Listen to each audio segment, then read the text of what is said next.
Bonjour à tous et à toutes, bienvenue sur ma chaîne YouTube Fanny Scrap Stampin'. J'espère que ça va vous plaire. Moi, je vous ai concocté un petit projet aux petits oignons. Surtout, n'oubliez pas de mettre les petits pouces en l'air et de vous abonner avec la petite cloche afin de recevoir toutes les notifications et les nouveautés. Aujourd'hui, première vidéo de l'année 2023 et donc je vous présente mes meilleurs vœux, mais dès à présent, on se retrouve sur mon plan de travail pour une nouvelle carte qui va nous permettre de tester des nouveaux produits du catalogue saisonnier Stampin' Up dont je suis démonstratrice. Alors, j'ai fait deux versions puisque pour celles qui me suivent aussi sur Facebook, vous avez une version que j'avais fait mon modèle, après j'ai fait la version que j'ai fait pendant mon live Facebook et là, maintenant, je vous propose une troisième version. Allez, on y go. Alors, on va avoir besoin de notre papier béguin bleu.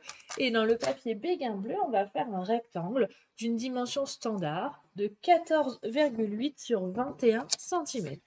Donc 14,8 sur 21 et que je plie en deux à 10,5. C'est la taille d'une carte standard sans souci.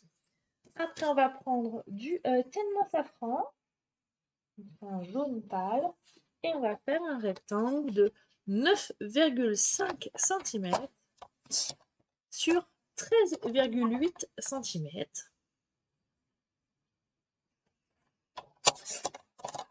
Voilà. Et autant sur les modèles d'avant, j'avais embossé avec les petites gouttes, comme vous pouvez le voir.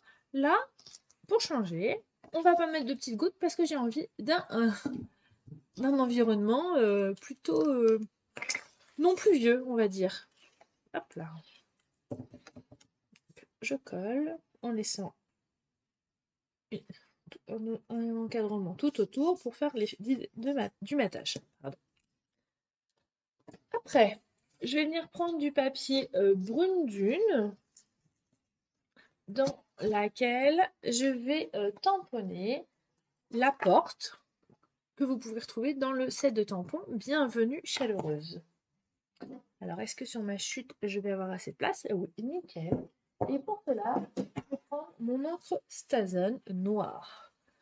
Hop là, je vais sortir mon petit tapis qui va me permettre d'avoir une meilleure qualité de tamponnage quand j'utilise les tampons transparents en résine. J'ancre mon tampon.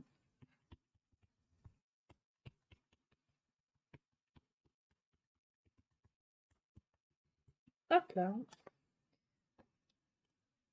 Attention.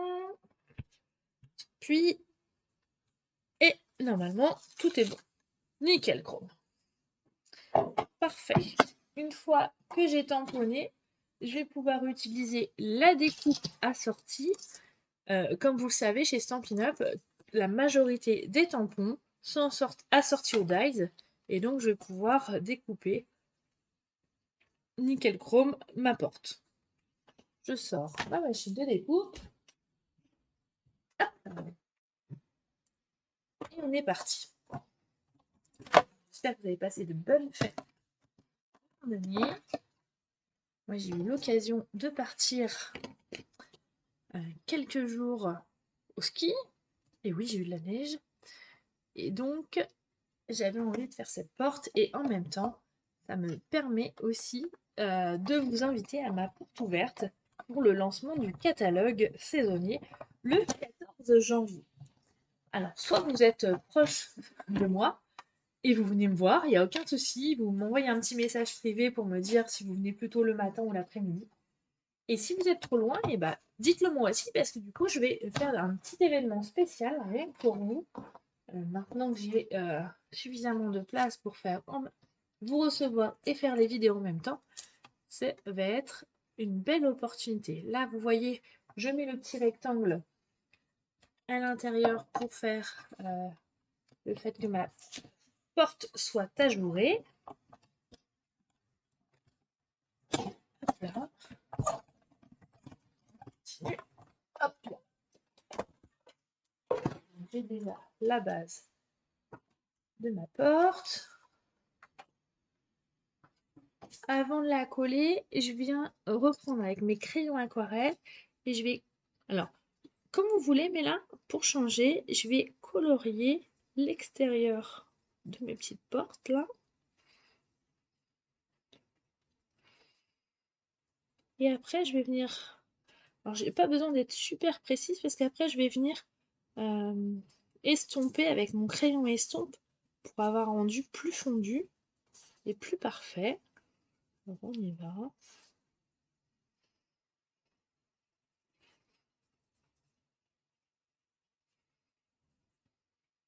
Hop, donc on a fait les premiers.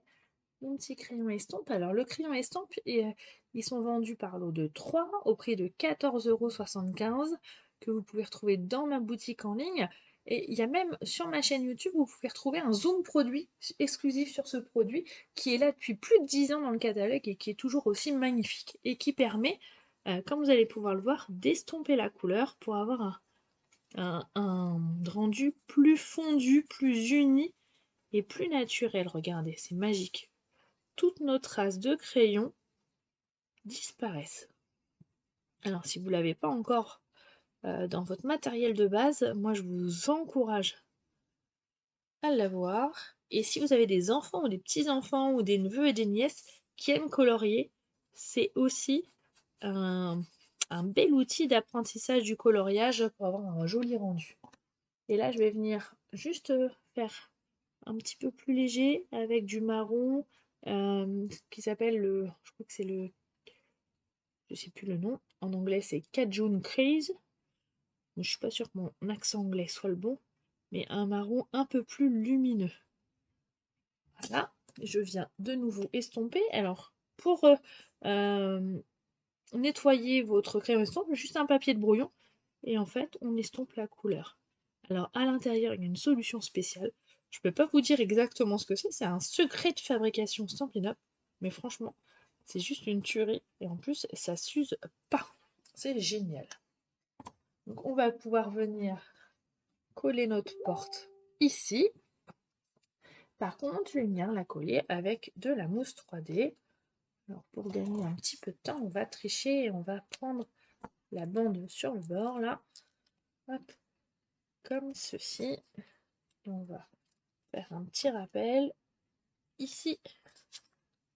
Les petites mousses 3D, c'est vraiment très pratique pour cela. Donc on enlève les petites opercules.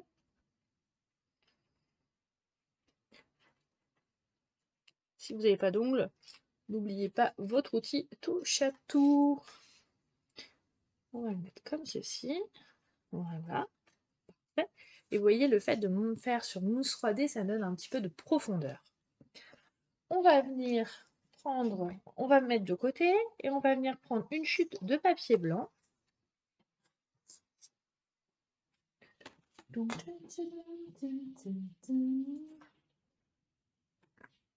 Et sur la chute de papier blanc, on va venir tamponner notre paysage de prairie. Alors, qui vient de ce set de tampons là, c'est In the Country, c'est un nouveau tampon que vous pourrez retrouver dans la brochure Celebration, comme c'est indiqué. Et donc, ça veut dire que vous pourrez l'avoir gratuitement pour un achat de 60 €. Donc ça, pareil, on va l'ancrer à la Stazen pour pouvoir, après, le colorier avec les crayons aquarelle. Hop là. Donc, je peux vous montrer la petite chute de ce matin. En fait, on va utiliser qu'une partie. Donc, même si le tamponnage n'est pas fait sur la totalité, c'est pas très grave. Il faut juste que ça soit suffisamment grand pour aller dans notre rectangle. D'accord? Vous voyez, si je me mets comme ça ne sera pas assez grand. Donc, je vais tricher. Je vais juste le mettre comme ceci.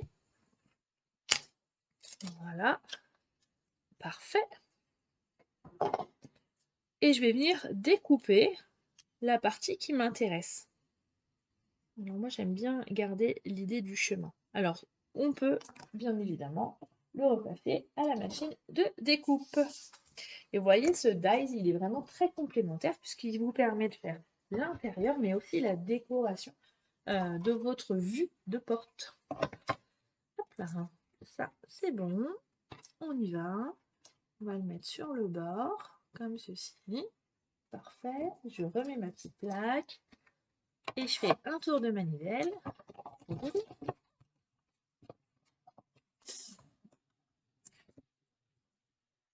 Là, on est parti.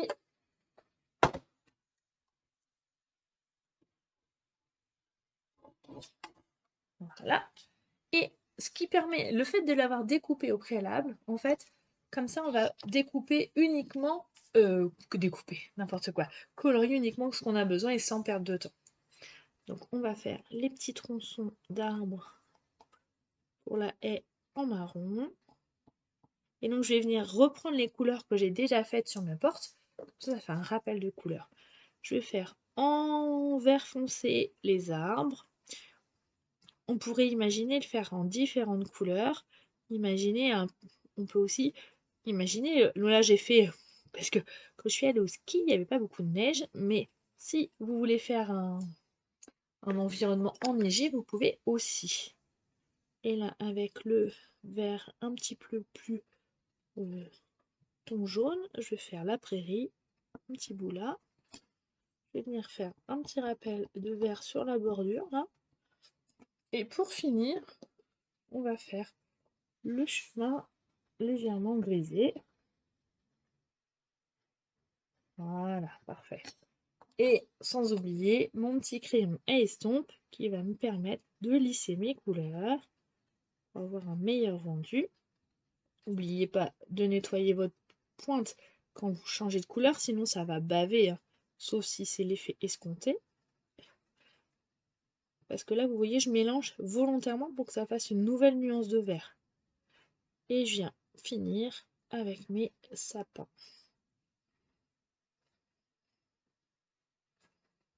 Voilà, je nettoie ma mine et je vais faire mon gris délicatement. Parfait, ça c'est nickel, c'est une affaire qui roule.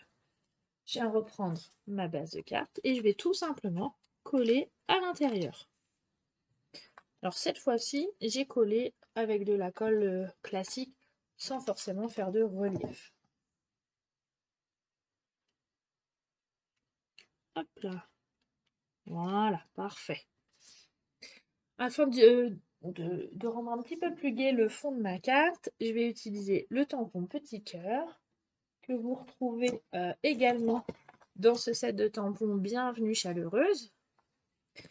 Et je vais le tamponner en jaune pour faire du ton sur ton, comme si on fabriquait en sorte notre papier imprimé par exemple. Donc on pourrait aussi faire en plusieurs couleurs. Alors après, vous en faites autant que vous voulez, à la fréquence que vous voulez et à l'endroit que vous voulez.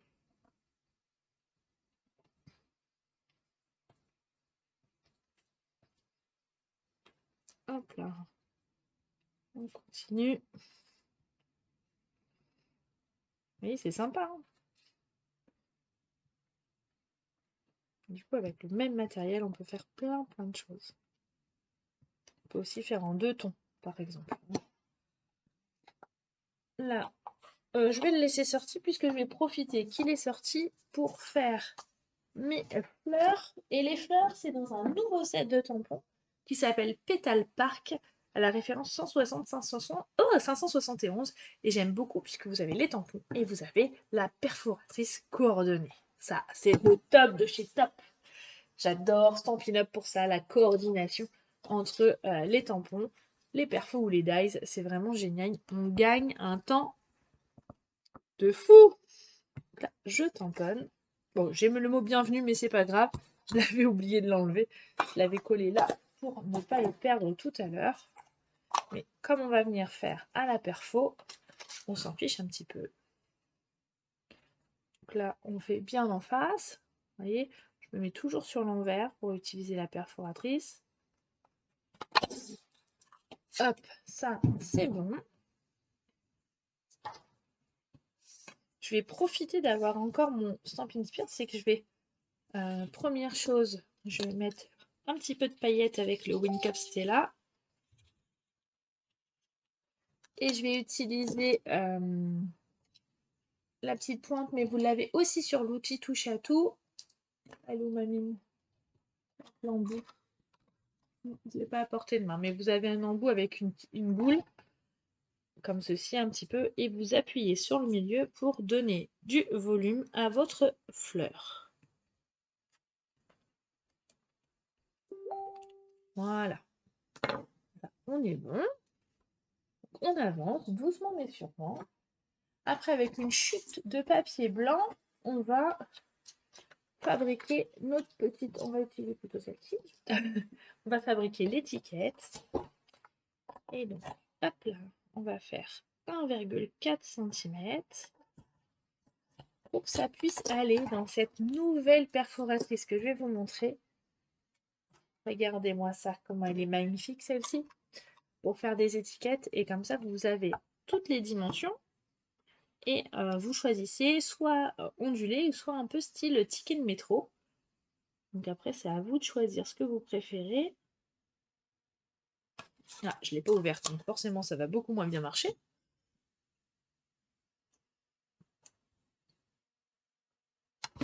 D'un côté, je vais écrire mon petit mot de l'autre. Alors, le petit mot, j'ai choisi le mot porte ouverte, justement pour introduire le fait que je vous invite toutes et tous à ma porte ouverte le samedi 14 janvier. Donc, si vous êtes proche de Rouen, n'hésitez pas. Et si vous m'envoyez un petit message et je vous donnerai mon adresse.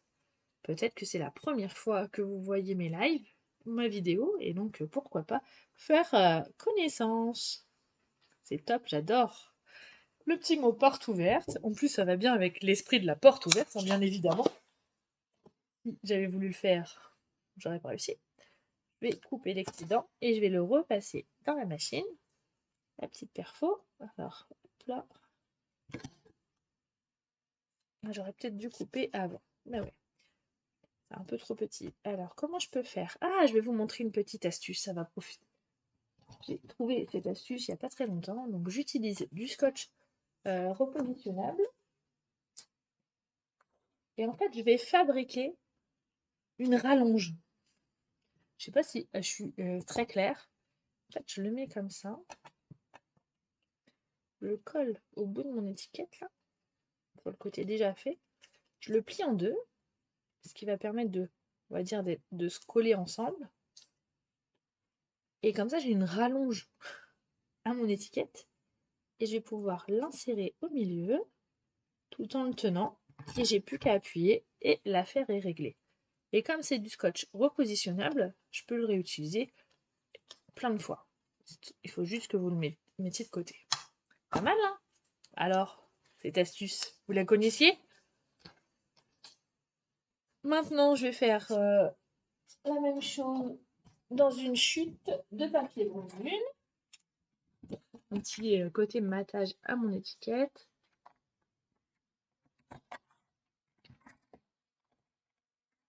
Donc j'ai fait 2,5.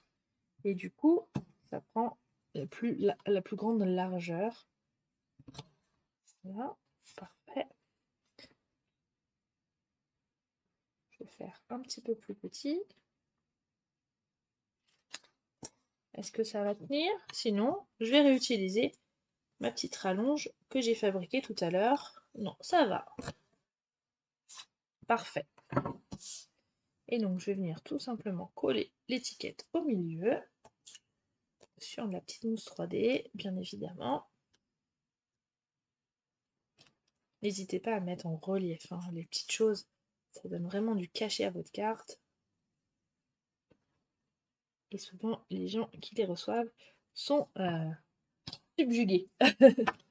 On va venir mettre ça comme ça et on va venir le coller un petit peu en décalé. Toujours avec la mousse 3D. Alors, vous voyez, moi, j'utilise même les bords, hein, bien évidemment. Hop là. On est parti. Je me mets comme ceci. Voilà. Et je vais venir aussi rajouter mes petites fleurs. Je vais commencer par la plus grosse, comme ça je la mets directement ici. Voilà, la plus petite que je vais mettre. Après, c'est vous qui voyez où vous voulez les mettre, hein. Il n'y a pas de place attitrée.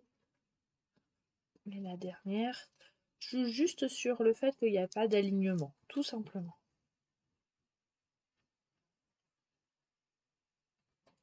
et là, là. Je ne vais pas oublier de mettre les petits strass que je vais tout simplement mettre au centre de mes fleurs pour attirer l'œil, comme ceci. Et pour finir, encore une astuce. Vous savez que dans mes vidéos, il y a toujours plein d'astuces. J'ai pris de la ficelle de lin et en temps ordinaire, je fais qu'un seul tour et là, je vais faire 2 tours, c'est-à-dire donc le petit gabarit. Vous pouvez retrouver la vidéo pour comment faire le gabarit et comment faire les nœuds parfaits sur ma chaîne YouTube aussi. C'est comment faire des nœuds parfaits et vous allez tout trouver. Et en fait, là, on va faire 3 fois le tour, 2 fois le tour. Je vais passer de ficelle, donc on va venir placer au milieu et on va faire un double nœud au milieu là. Et comme ça, on aura 2 côtés, 2 fils de chaque côté en fait. Ça donne une petite variante à notre nœud parfait. Vous voyez? Au lieu qu'il n'y en ait qu'un, il y en a 2. Et sur le modèle de mon live Facebook, il y en avait 3. Donc ça permet de donner un petit peu de variante. Voilà. Que je vais venir coller avec un petit glue dot. Alors ça, les glue dots, c'est magique pour les rubans et la ficelle. Voilà, que je vais placer juste en dessous. Ici, regardez-moi ça. Alors, ça vous plaît? Et je vais... Ah, j'ai perdu un strass qui s'est découlé. Ça arrive de temps en temps, les strass sauteurs. Hop. Et avant de vous quitter, je vais juste faire un petit tamponnage parce que j'aime beaucoup ce tampon où vous avez la main qui tend le bouquet de fleurs.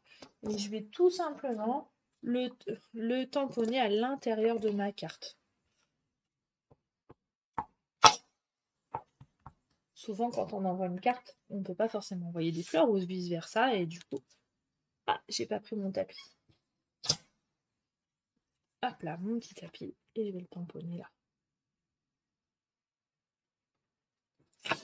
Voilà, parfait. Ça vous... Alors, sympa encore ce petit tutoriel du jour.